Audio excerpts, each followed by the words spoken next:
Okay, so it's a warm welcome to Liz from Investing in Women.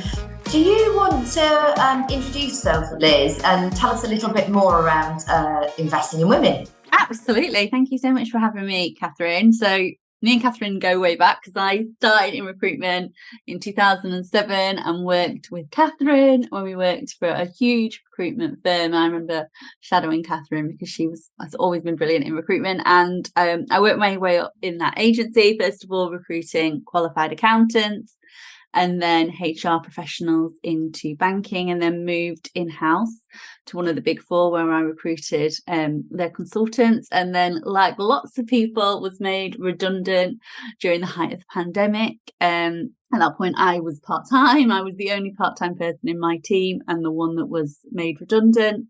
And then couldn't find another part-time job for love nor money. Every time a recruiter approached me and I asked, will they consider part-time? They said no straight away or ghosted me. I could just see what had happened to so many of my friends where they'd had to exchange something, well paid, that they trained really hard for, they'd studied for, something a lot lower paid, a lot lower skilled, in exchange for that flex. And I look back on my career in recruitment, and at that point I'd have recruited hundreds of people, if not thousands, and I had never recruited somebody on a part-time basis. And I could see that was just, it was broken. The industry, it was broken, it's still broken, but I'm trying my best to fix it. And I believe then, I still believe it now, that the lack of, well-paid jobs, well-qualified jobs that offer flexibility, that mention flexibility, the woeful lack of that is one of the big reasons for the gender pay gap, because a lot of women, rightly or wrongly, they end up doing, still statistically do more at home, do more in terms of childcare, domestic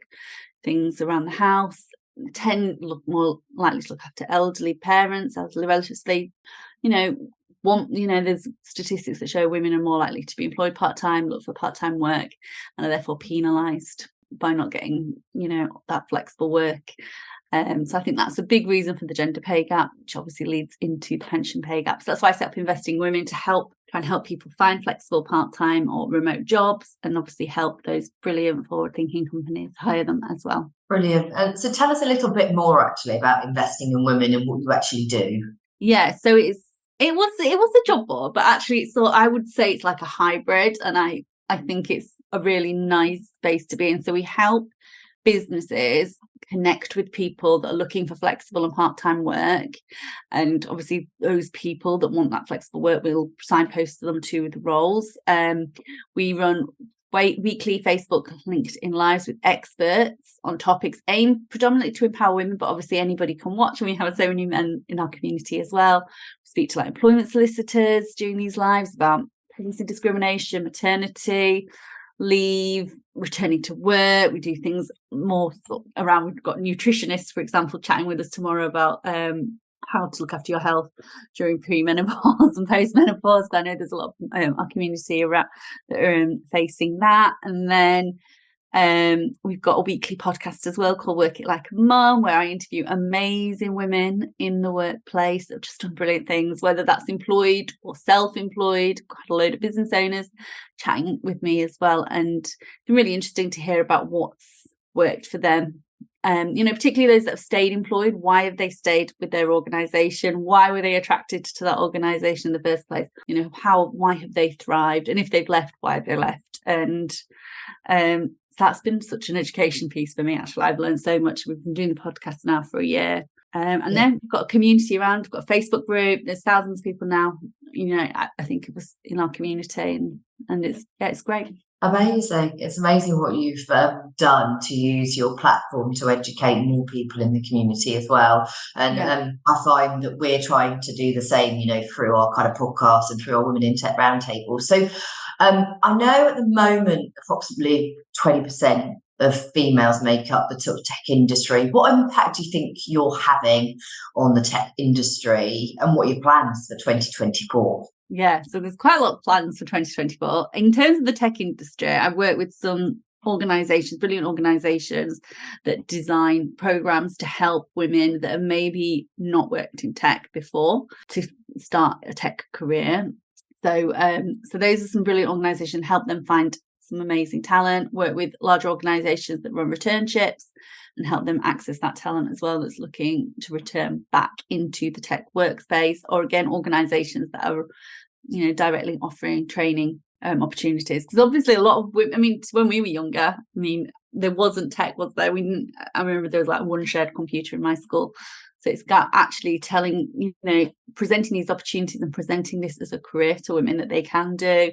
It really pays well. It can offer flexible working if that's what they want. It's a challenge. You know, it allows them to do something different. We all have to get a lot more digital savvy. And so it's encouraging women to consider a career in tech, women to return to career in tech, and obviously those organisations that, you know, are happy to invest that time and effort in those women. Brilliant.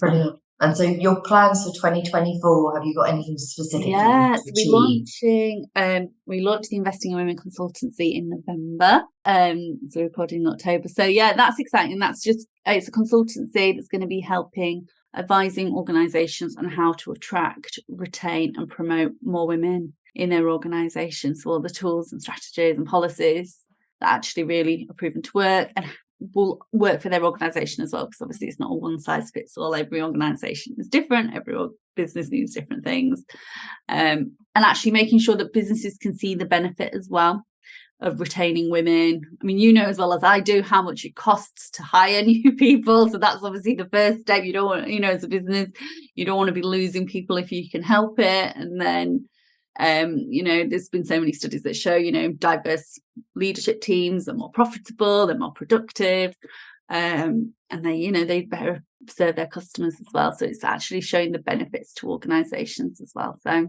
that's coming up in, well, yeah, it's November, but obviously that's going to be a big theme for 2024. Brilliant. And I know that we're kind of behind a lot of women in tech initiatives at the moment, and some of that is so that we can reach our target of placements of females and non-binary staff going up by 5% over this financial year, which I hope we should achieve. Yeah. So tell us your top 3 tips for the kind of females in the audience, or the kind of male allies as well.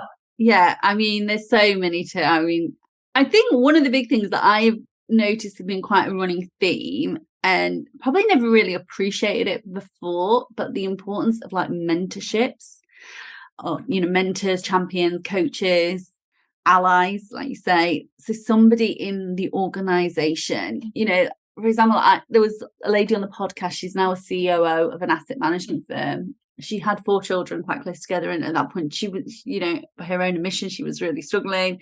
She nearly quit, and her company came to her and said they wanted her to have a promotion, and she was like, I don't know if I'm ready. This was like 25 years ago now, and it was her male boss, like I said, male allies, brilliant, and he was so supportive, and he said, look, I will do any extra travel, we really want you to have this job, let us invest in coaching for you.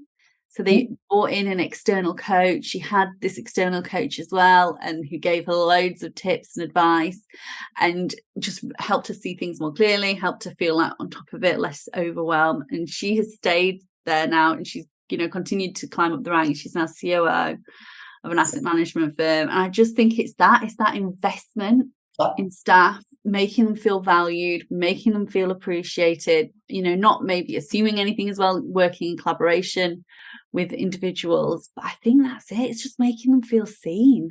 Brilliant. Yeah, no, I'm totally behind it. And everybody needs to see those role models ahead as well. Absolutely, yeah. And if you don't have those role models, it's then actually bringing in external people like the coaches, and then, you know, you're creating those role models then of the future as well. Absolutely. Brilliant. Well, thank you very much for your insights today. I think thank you. Fantastic to hear your thoughts on everything. And good luck. Thank you. Thank you so much for having me.